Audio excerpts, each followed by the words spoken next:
नमस्कार दोस्तों, मैं हूं कामनी। स्वागत करती हूं आपका अपने चैनल में। और अभी हम आपको लेकर आए हैं पशुपति कुमार पारस जी के कार्यालय पर और आपकी मुलाकात करवाने वाले दलित सेना की आन बान शान, एक रीढ़ की हड्डी माने जाने वाले हमारे साथ सुभाष बिहारी जी, जो कि राष्ट्रीय संगठन सचिव, साथ ही साथ सह प्रभारी है कार्यालय के। सर्वप्रथम मैं आपका स्वागत करती हूँ अपने चैनल के भी सभी श्रोता का जी।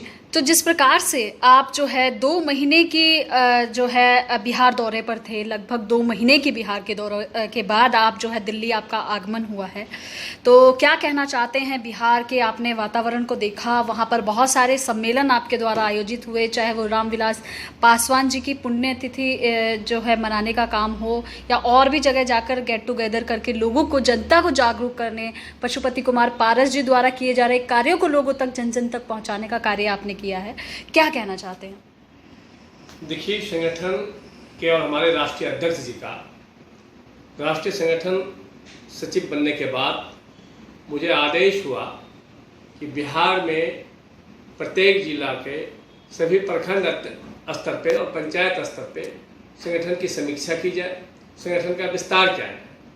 अपने राष्ट्रीय अध्यक्ष जी का आदेश मानते हुए हम बिहार के दौरे पे 2 माह से काम किया, जिसमें मैंने पाया कि हमारे दलित सेना और राष्ट्रीय लोक जनशक्ति पार्टी काफ़ी सक्रिय होकर के मजबूती के साथ अपने नेता का संदेश और आदर्श को लेकर के जन जन तक पहुंचने का कार्य कर रहा है।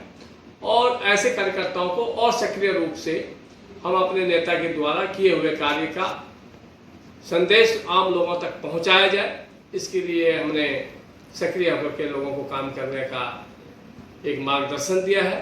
साथ ही बिहार में जो अभी 17 जून को एक महासम्मेलन राष्ट्रीय लोक जनशक्ति पार्टी और दलित सेना के द्वारा हुआ, जबकि पूरा बिहार बंद था, सभी ट्रेनें बंद थी, यातायात बंद था, उसके बाद भी उतना अपार भीड़ होने का एक संदेश आता है कि राष्ट्रीय लोक जनशक्ति पार्टी और दलित सेना के कार्यकर्ता कितने सक्रिय और कितने मजबूती के साथ संगठन में काम कर रहे हैं। कहीं ना कहीं जो है चिराग पासवान जी ने इनडायरेक्टली वे में ये प्रस्तुत करने का क्वेश्चन किया है कि जहां पर रामविलास पासवान जी जो चुनाव लड़ते थे, उस विधानसभा क्षेत्र से उनकी माता जी चुनाव लड़ने वाली हैं। कहीं ना कहीं कोई खौफ लग रहा है मन में, क्या टक्कर दे पाएगी पारस गुट उनको? देखिए, हमारे नेता, जन जन के नेता रामविलास पासवान की जिस दिन तिथि थी, हमारे राष्ट्रीय अध्यक्ष जी के नेतृत्व में पुण्यतिथि का भव्य आयोजन रखा गया था। उसी दिन हमारे चिराग जी के द्वारा भी हाजीपुर में मूर्ति अनावरण का एक व्यवस्था की गई थी।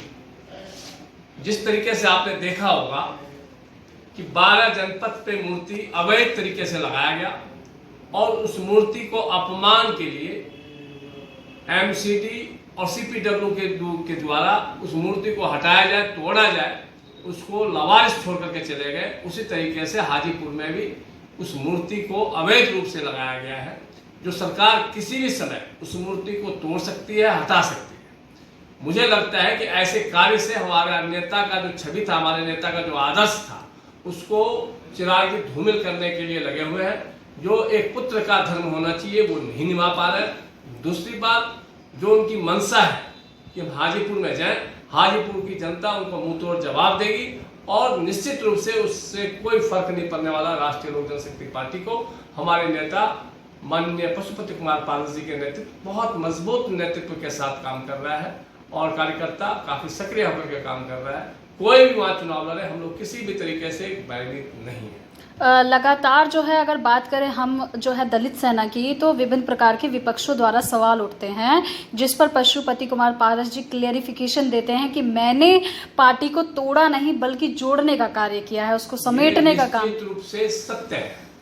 जो माननीय चिराग जी का बिहेव था, व्यवहार था, वो तानाशाही व्यवहार से कार्यकर्ता में काफी आक्रोश था, कार्यकर्ता काफी निराश थे और सभी सांसद निराश थे उनके व्यवहार से, जिसके कारण वो एक कुशल नेतृत्व का इच्छा जाहिर कर रहे थे।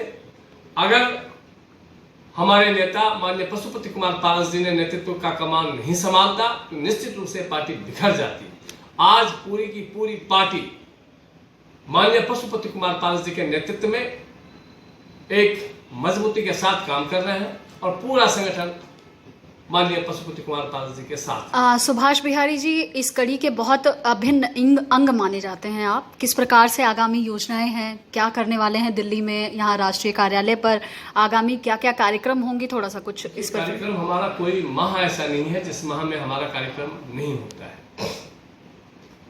किसी भी संगठन के 4 कॉलम हैं: कार्यकर्ता का विस्तार, कार्यक्रम और कार्यालय।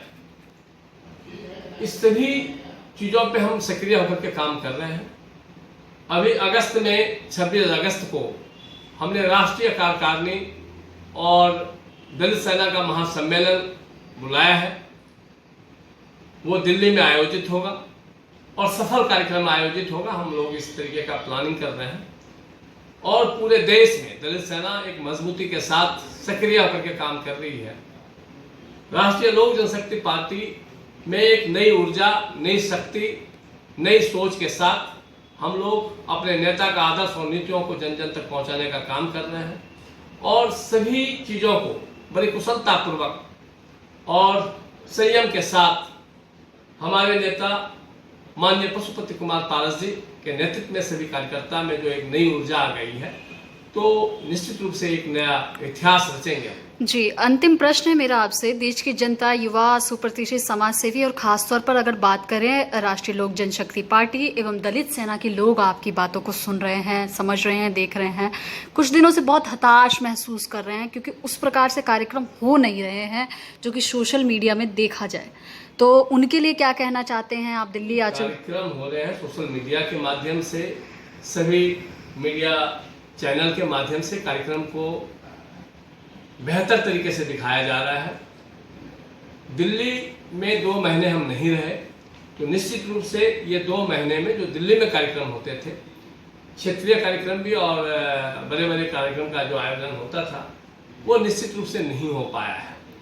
और जो नहीं हो पाया है, मैंने अभी आपको बताया कि अगस्त में हम एक बहुत बड़ा कार्यक्रम करने जा रहे हैं, 26 अगस्त को तय है। और दिल्ली में सभी वार्ड स्तर पे, सभी विधान स्तर पे और दिल्ली के आसपास हरियाणा और यूपी में भी हम कार्यक्रम लगाने जा रहे हैं। सभी राज्य में कार्यक्रम लगाने जा रहे हैं और सक्रिय होकर के काम करेंगे और हमारे कार्यकर्ता सक्रिय होकर के काम कर रहे हैं। जी, तो देखा आपने, ये थे हमारे साथ सुभाष बिहारी जी के साथ लाइव हम बातचीत कर रहे थे। तब तक के लिए धन्यवाद। आगे जुड़े रहिए, हमारे चैनल को जरूर सब्सक्राइब कर लीजिए, हमारे चैनल को जरूर सब्सक्राइब कर लें और कमेंट्स के माध्यम से जो भी आपके प्रश्न हो वो आप जरूर पूछ सकते हैं सुभाष बिहारी जी को। Exclusive report by Kamini Jha. Thank you so much.